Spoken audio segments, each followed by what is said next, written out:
तरुण भारत नागपूर दिनांक 5 सप्टेंबर 2021. आसमंत अमेरिका नावाचा वात कुक्कुट. लेखक चंद्रशेखर नेने. लेखाचं हे शीर्षक ऐकून थोडा अचंबा वाटला असेल. वातकुक्कुट म्हणजे वाऱ्याची दिशा दाखविण्यासाठी उंच इमारतींवर किंवा देऊळ, चर्च यांच्या कळसावर लावलेलं एक यंत्र असतं. त्यात 4 दिशा दाखवणाऱ्या आडव्या लोखंडी कांबी असतात. त्यांच्या वर एक गोल फिरू शकणारा बाण बसवलेला असतो. त्यावर एक पत्र्याचं बनवलेलं कोंबड्याचं शिल्प असतं. असं कोंबड्याचं शिल्प 9व्या शतकापासून चर्चच्या कळसावर बसवण्याची सुरुवात झाली. तेव्हाचा पोप निकोलस याने ख्रिस्ताच्या एका वचनाचा आधार घेऊन आरवणारा कोंबडा चर्चच्या कळसावर लावण्याचा आदेश दिला, अशी कथा आहे. असो, तर असं यंत्र वारा कुठल्या बाजूने येतोय ती दिशा या बाणाच्या साहाय्याने दाखवत असतो. अर्थात ती दिशा वाऱ्याच्या वाहण्याच्या दिशेप्रमाणे सतत बदलत असते. त्यामुळे सतत धोरणं बदलणाऱ्या व्यक्ती अथवा देशासाठी वातकुक्कुट म्हणजेच इंग्रजीमध्ये वेदरकॉक असं म्हणतात. दुर्दैवाने अमेरिकेच्या परराष्ट्र धोरणाची अवस्था काहीशी अशीच झालेली आहे. नुकत्याच अफगाणिस्तानात घडलेल्या घटनाक्रमाकडे पाहिलं असता हे स्पष्ट होईल. अमेरिकेनं वर्ष 2001 मध्ये अफगाणिस्तानावर आक्रमण केलं. 11 सप्टेंबर 2001 रोजी अमेरिकेतील न्यूयॉर्क इथल्या वर्ल्ड ट्रेड सेंटरच्या जुळ्या टॉवर्सना उद्ध्वस्त करून अल कायदाच्या दहशतवाद्यांनी अमेरिकेच्या सार्वभौम शक्तीला आव्हान दिलं. त्या हल्ल्याची सर्व योजना ओसामा बिन लादेन याने आपल्या अल कायदा या दहशतवादी संघटनेकरवी अफगाणिस्तानात बसून केली. त्यामुळे अमेरिकेनं अफगाणिस्तानवर अपरिमित बॉम्ब वर्षाव आणि शक्तिशाली क्रूझ मिसाईल्सद्वारे भयानक हल्ला चढवला. या हल्ल्यातून पाकिस्तानच्या साहाय्याने बचाव करून तालिबानचे बहुतांश सैनिक आणि खुद्द ओसामा हे पाकिस्तानात पळून गेले. अमेरिकेच्या हल्ल्यात मुख्यत्वे करून ठार झाले ते म्हणजे निरपराध अफगाण नागरिक. या हल्ल्यानंतर अमेरिकेच्या नेतृत्वाने 3 उद्दिष्ट ठरवली आणि त्यांच्या पूर्ततेसाठी प्रचंड सैन्यासह अफगाणिस्तानात तळ ठोकला. आपल्याबरोबर आपली मित्र राष्ट्र नाटोच्या सदस्यांची सैन्य सुद्धा तिथे आणली गेली.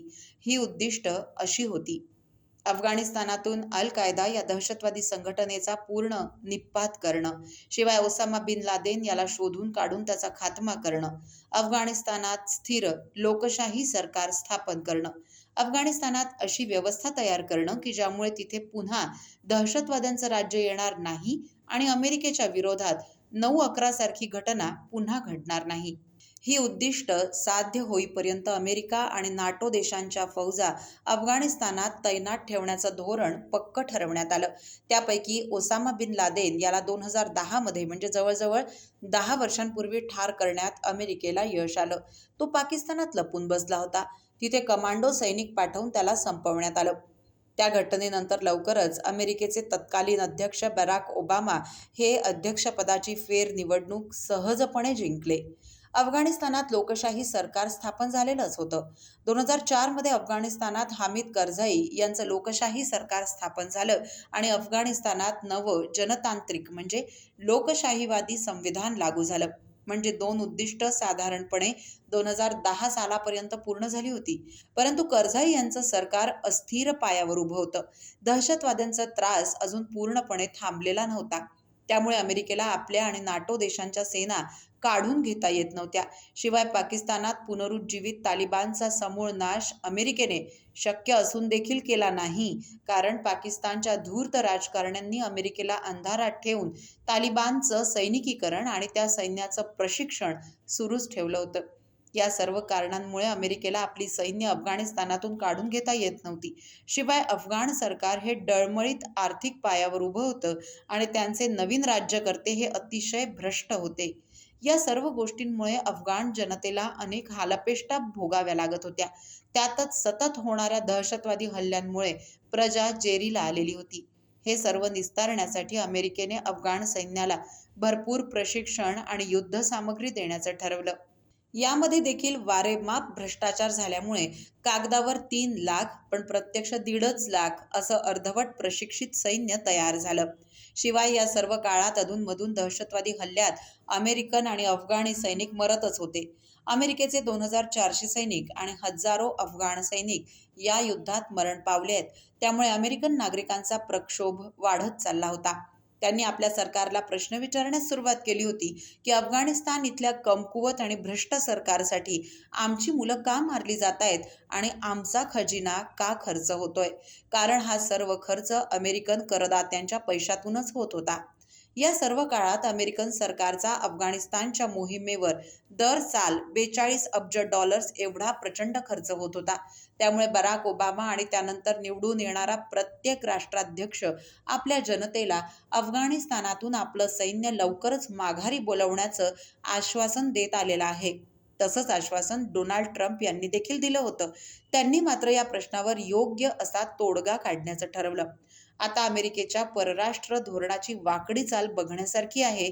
त्यांना असं वाटू लागलं होतं की अफगाणिस्तानात शांतता नांदायची असेल तर तालिबानला सुद्धा विचारात घ्यायला हवंय. कारण या वेळपर्यंत पाकिस्तानात प्रशिक्षण घेऊन आणि त्यात अमेरिकेच्याच पाकिस्तानला दिलेल्या शस्त्रास्त्र आणि आर्थिक मदतीतून तालिबानचं सैन्य अधिक शक्तिशाली होत चाललं होतं. आता यावर खरा आणि योग्य उपाय म्हणजे अफगाणी आणि अमेरिकन तसंच नाटो फौजांनी पाकिस्तानवर आक्रमण करून हे तालिबानचं सैन्य मारून काढायला हवं होतं. पण पाकिस्तान हा आपला मित्रदेश आहे या भ्रामक समजुतीमुळे अमेरिकेने हे कठोर पाऊल कधी उचललंच नाही. त्याऐवजी ट्रम्प सरकारने तालिबानच्या नेत्यांशीच कतार इथे बोलणी चालू केली. हा अमेरिकन परराष्ट्र धोरणांमध्ये एक विलक्षण लक्षणीय बदल झाला.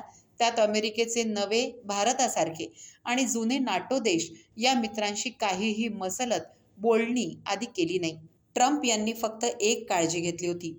तालिबानला सज्जड दम देऊन असं बजावलं होतं की अफगाणिस्तानातील अमेरिकन सैन्य आणि नागरिक यांच्या केसालाही धक्का लागला तर अमेरिका अफगाणिस्तानवर महाभयानक हल्ला चढवून त्यांना संपूर्ण देश उद्ध्वस्त करून टाकेल आणि ही आक्रमक क्षमता शिल्लक ठेवण्यासाठीच आपला बागराम इथला प्रचंड सैनिक तळ अमेरिकन सैन्य चालूच ठेवेल, तो बंद करणार नाही. अर्थात ट्रम्प पुन्हा निवडून आले असते तर त्यांनी आपलं आणि आपल्या मित्र देशांचं सैन्य, आपल्या सैन्य सामग्रीची देखभाल दुरुस्ती करणाऱ्या कंत्राटदारांची माणसं, शिवाय आपल्याला मदत करणारे अफगाण नागरिक या सर्वांना सुरक्षित अफगाणिस्तानच्या बाहेर काढलंही असतं. तोपर्यंत आपला बागराम इथला प्रचंड सैनिकी तळ, ज्यात विमानांसाठी धावपट्ट्या देखील होत्या, तो बंद केला नसता. पण 2020 सालच्या निवडणुकीत रिपब्लिकन पक्षाच्या ट्रम्प यांचा पराभव झाला आणि सध्याचे डेमोक्रॅट पक्षाचे राष्ट्रपती जो बायडेन हे निवडून आले. बायडेन यांनी ट्रम्प यांचंच सैन्य माघारीचं धोरण चालू ठेवलं, पण ट्रम्प यांच्या योजनाबद्ध माघारीचा मात्र पूर्णतः बोजवारा उडवून दिला. इथे पुन्हा अमेरिकन विदेश नीतीच्या कुक्कुटाने आपली दिशा अचानक बदलली. काहीही कारण न देता त्यांनी आपलं सैन्य अगोदर माघारी नेलं.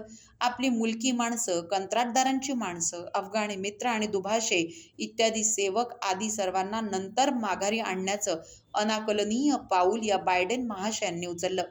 अर्थात अशा रीतीने आपली स्वतःची सैन्य शक्ती दुर्बल करून त्यांनी तालिबानच्या नेत्यांच्या हातात एक भयंकर हत्यार दिलंय. आता तालिबानच्या कृपेवरच अमेरिकेची माघार अवलंबून होती. त्याचा फायदा लगेचच तालिबान नेतृत्वाने घेतला. त्यांनी अमेरिकेला मुजोर भाषेत बजावायला सुरुवात केली की तुम्ही आपले लोक ठरलेल्या वेळेत 31 ऑगस्ट पूर्वी परत घेऊन जा, नाहीतर त्यांच्या सुरक्षेची आम्ही कोणतीही हमी देऊ शकत नाही. एका जागतिक महासत्तेला तालिबानसारखं एक क्षुद्र दहशतवादी संघटन या भाषेत धमकी देताना सर्व जगाने पाहिलं. त्या दिवशीपासून अमेरिकेची जागतिक प्रतिष्ठा झपाट्याने खाली जाऊ लागली. त्यातच कहर झाला. काबूल विमानतळावर दहशतवादी हल्लेखोरांनी बॉम्ब टाकले. त्यात 13 अमेरिकन सैनिक आणि 100वर अफगाणी निरपराध नागरिक मृत्यू पावले. शेकडो जखमी झाले आहेत ते वेगळंच. हे सर्व तालिबानने सुरक्षेची हमी दिल्यावर झालं होतं. त्याबद्दल देखील बायडेन सरकारने तालिबानला खडसावलं नाही. उलट तालिबानने सांगितलं की हा हल्ला आयसिस खोरासान या दहशतवादी संघटनेने केलाय. यावर बायडेन सरकारने विश्वास ठेवून तालिबानला निर्दोषत्वाचं प्रमाणपत्रच देऊन टाकलं. त्यानंतर तालिबानने सांगितलेल्या ठिकाणी अमेरिकेने ड्रोन वापरून हल्ले केले. त्यात काही निष्पाप अफगाणी नागरिक ठार झाल्याचं वृत्त आहे. नंतर असं समोर आलं की तालिबानने दिलेली माहिती चुकीची होती. तरी सुद्धा बायडेन सांगत राहिले की आम्ही आयसिसच्या दहशतवाद्यांचा खात्मा तालिबानच्या सहाय्याने करणार आहोत. इतकं भोळसट आणि कमकुवत अमेरिकन नेतृत्व यापूर्वी जगाने कधीच पाहिलं नव्हतं. आता बायडेन सांगतायत की ही प्रचंड संख्येची यशस्वी माघार म्हणजे 1,23,000 लोक, त्यापैकी 6,000 अमेरिकन सैनिक यांची माघार घेऊन अमेरिकेने एक फार मोठं कृत्य सर्व जगाला दाखवलंय. म्हणजे याबद्दल त्यांची पाठ थोपटावी अशी त्यांची अपेक्षा आहे. त्याशिवाय आता ते असंही सांगतायत की या सर्व प्रकारामध्ये त्यांच्याकडे दुसरा कुठलाच पर्याय नव्हता. याचाच दुसरा अर्थ असा आहे की बायडेन आणि त्यांचे सहकारी हे कुठलीही योग्य आणि यशस्वी योजना आखू शकत नाहीत किंवा अशी योजना पारही पाडू शकत नाहीत. या प्रकारात या अमेरिकन वातकुक्कुटाची प्रचंड नाचक्की झालेली आहेच. पण आता अमेरिकेच्या मित्र देशांना जसं की तायवान, व्हिएतनाम, सिंगापूर, नाटो देश आणि आपला भारत यांना आता अमेरिका हा एक विश्वासार्ह देश वाटेनासा झालाय. या देशाची परराष्ट्र नीती इतकी अस्थिर आहे. असा देश आज जरी आपला मित्र देश असला तरी उद्या कधीही तो आपली साथ सोडून माघारी पळून जाऊ शकतो. कोणत्याही देशाने जर आपली परराष्ट्र धोरणं अशी वातकुक्कुटासारखी बदलती ठेवली तर तो देश जरी एक महाशक्ती असला तरीही तो कधीच विश्वासार्ह असू शकत नाही. याचं अजून पुढचं प्रत्यंतर म्हणजे आता अमेरिका सिरिया या देशातून देखील आपलं सैन्य मागे घेण्याच्या विचारात आहे. त्यासाठी त्यांनी आता रशियाशी सामोपचाराची बोलणी लावली आहेत. त्याबद्दल मी पुढल्या एका लेखात लिहिणारच आहे. सध्या नुकतंच अफगाणिस्तानात अल कायदाने पुन्हा आपलं डोकं वर काढलंय. तालिबान नेते यात ओसामा बिन लादेन याच्याबद्दल अतीव आदराने बोलू लागले आहेत. म्हणजे अमेरिकेचं अल कायदा संपवण्याचं उद्दिष्टही काही साध्य झालेलं नाही. शिवाय अफगाणिस्तानात एक नवीन दहशतवादी संघटना तेहरीके तालिबान ए अफगाणिस्तान TTA उदयाला आली आहे. त्यांनी अशी मागणी केली आहे की काश्मीरमध्ये पुन्हा इस्लामी राजवट आणण्याचा त्यांचा उद्देश आहे. त्यासाठी ते लढा देणार आहेत. यावर मात्र तालिबानने नाराजी व्यक्त करून त्यांचा या योजनेला विरोध आहे आणि ते भारताच्या अंतर्गत बाबतीत हस्तक्षेप करू इच्छित नाहीत असं नमूद केलंय. त्यांचा कतार इथला प्रवक्ता शेर मोहम्मद अब्बास तानेकजाई याने विनंती करून आपले तिथले राजदूत दीपक मित्तल यांची भेट घेतली आणि तालिबानला भारताशी चांगले संबंध ठेवण्याची इच्छा आहे असं ठासून सांगितलं. परंतु तालिबानच्या शब्दावर किती विश्वास ठेवायचा हा एक प्रश्नच आहे. म्हणून भारताला पुढचा काही काळ अतिशय सावध राहावं लागणार आहे. काश्मीर किंवा उर्वरित देशात कुठलाही दहशतवादी हल्ला होणार नाही याकडे बारकाईने लक्ष ठेवावं लागेल. आंतरराष्ट्रीय घडामोडींचे अभ्यासक चंद्रशेखर नेने यांचा आसमंत या रविवारी पुरवणीतील हा लेख आपण तरुणभारत.net या संकेतस्थळावरही ऐकू शकता. असे अभ्यासपूर्ण लेख ऐकण्यासाठी तरुण भारतच्या YouTube चॅनलला लगेच सबस्क्राईब करा, लाईक करा आणि शेअरही नक्की करा. धन्यवाद.